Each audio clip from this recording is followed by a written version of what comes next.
Hai semuanya, balik lagi sama Calon Sarjana. Squid Game ini menarik banget ya. Udah ending season 2-nya gantung banget, terus juga banyak lagi guys teka-teki di dalamnya. Makanya nggak heran nih kalau muncul banyak banget teori konspirasi seputar Squid Games ini.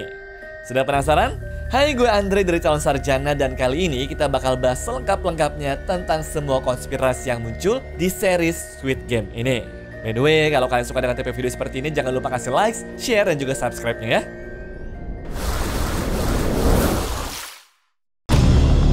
Nomor 7. Kasus Brothers Home. Nontonin series Squid Game ngebuat gue tuh selalu terpana deh guys dengan permainan yang ada di dalamnya, yang mana tuh selalu berhasil bikin deg-degan. Cuma kan gak bakal nyangka deh kalau gue bilang ada kejadian nyata nih guys di Korea Selatan yang mungkin jadi inspirasi dari series ini. Nama kasusnya itu adalah Brothers Home. Jadi begini kisahnya. Kasus ini guys adalah salah satu skandal paling kelam dalam sejarah Korea Selatan yang terjadi pada tahun 1986. Pada awalnya, fasilitas itu didirikan untuk menampung tunawisma dan juga orang-orang yang terpinggirkan. Mereka tuh rata-rata kalau nggak miskin ya punya cacat fisik atau pemabuk gitu teman-teman. Baik kan sebenarnya? Sayangnya banyak dari mereka yang justru ditangkap secara paksa dan dibawa ke tempat ini tanpa proses hukum yang jelas serta bertransformasi tuh menjadi tempat pelanggaran hak asasi manusia yang sistematis. Nah, pas banget nih guys kalau ngeliat lokasi dan juga seragamnya kan?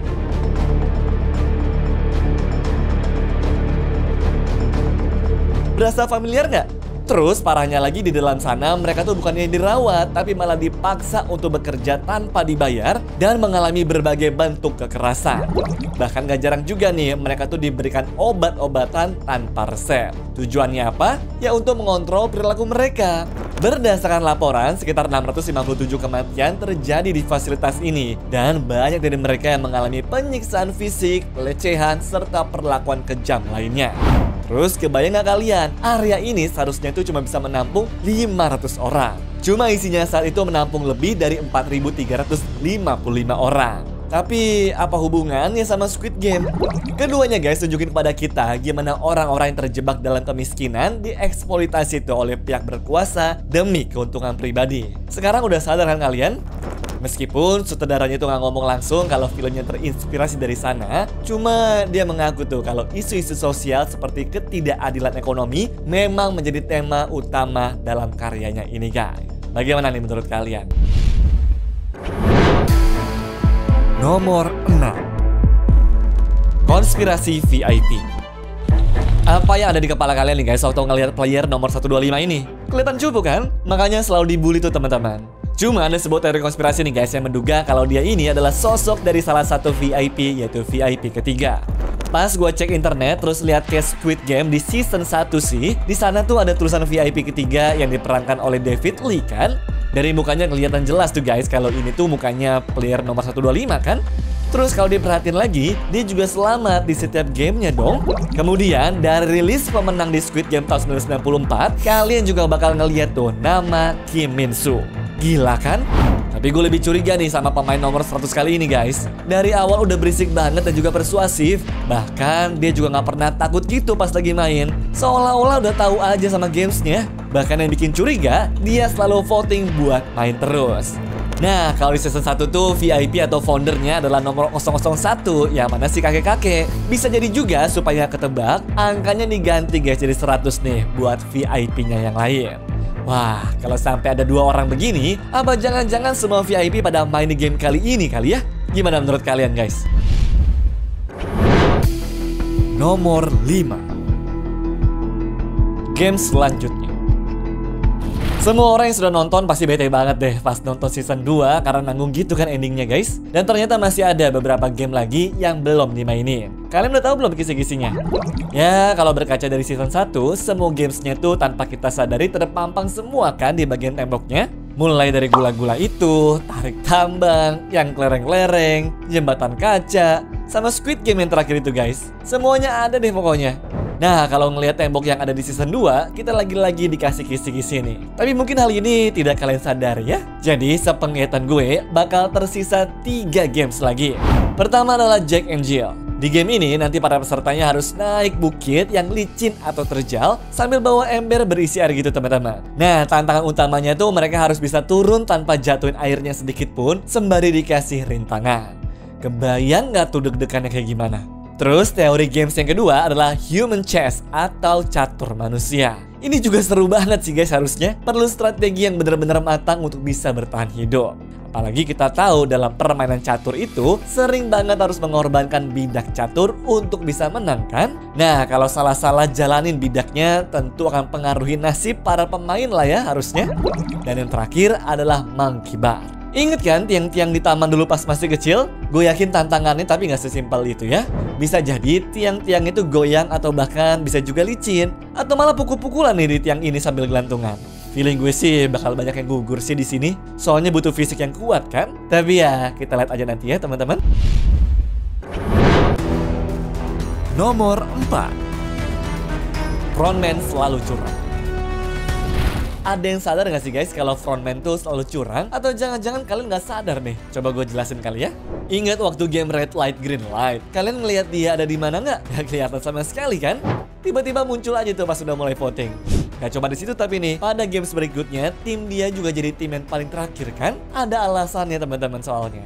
Karena kalau sampai gagal, semua anggotanya feeling gue sih bakal dibunuh tuh. Dan dia ini keluar diam-diam dari permainannya. Tapi yang paling mencengangkan terjadi pada game Mingle ini nih. Kalian inget kan momen dia tuh gak dapet pasangan?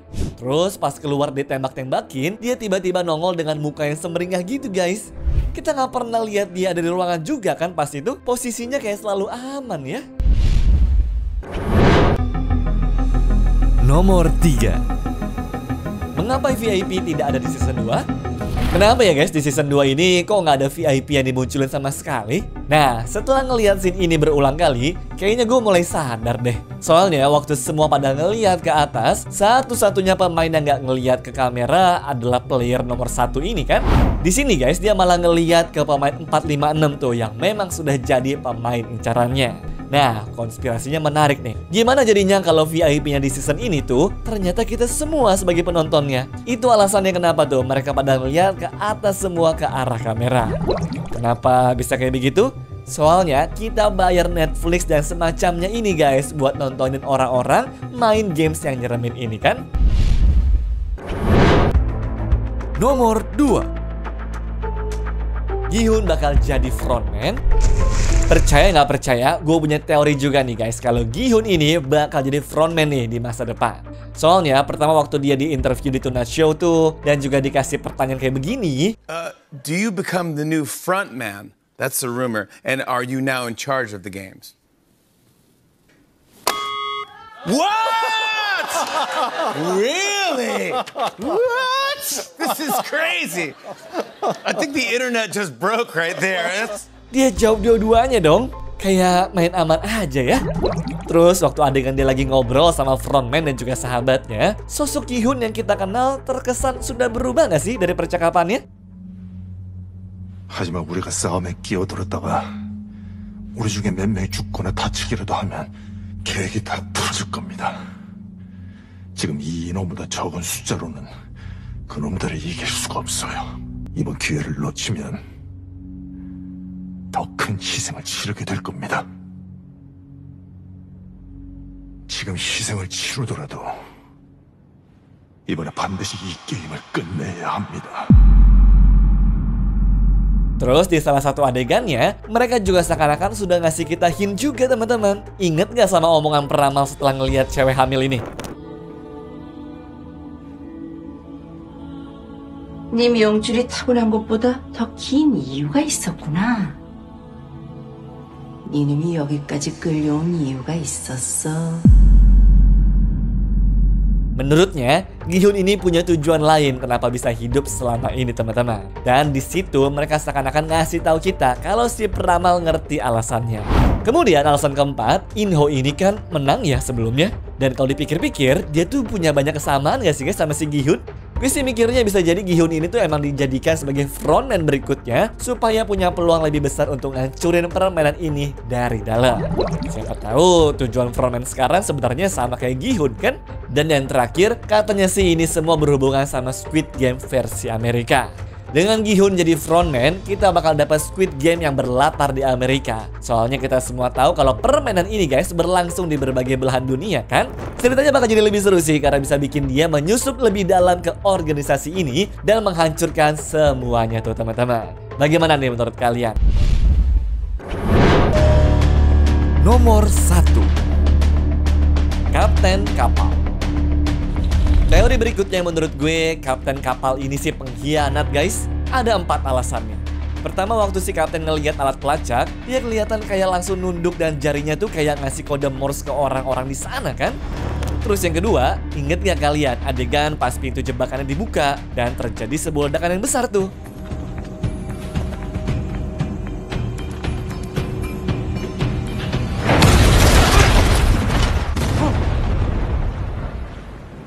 Nah, di saat semua orang di sana kaget, dia doang nih yang kelihatan tenang. Seolah-olah udah tahu kalau pintunya bakal meledak kan? Kemudian yang ketiga, dia kayaknya sengaja buat nyasarin deh. Soalnya mereka ini sudah nyari 2 tahun dan nyarinya di radius 10 km dari pertama kali Junho ditemukan. 어디로 모실까요, 황 선장님? 1년 반 동안 가볼 만한 데는 다 가본 것 같은데 계속 가시자고 하니까 이제 나도 잘 모르겠습니다. 어디에 있느냐의 신비의 스마. 그동안 저희가 가본 곳들 중에 기상 상황이나 물때가 안 맞아서 제대로 살펴보지 못했던 곳들 제가 다시 추려봤어요. 오늘은 이쪽으로 한번 가보시죠. Ya dari sedikit gitu pulau-pulaunya guys. Cuma masa iya nggak ketemu sama sekali? Terus bukti keempat nih ada hubungannya sama yang terakhir waktu Junho bilang mau berhenti aja. 거길 어떻게 찾아? 그래서 이제 그만하려고요. 할 만큼 했잖아요. Si kaptennya malah kelihatan kayak khawatir kan? Ada yang tahu nggak alasannya?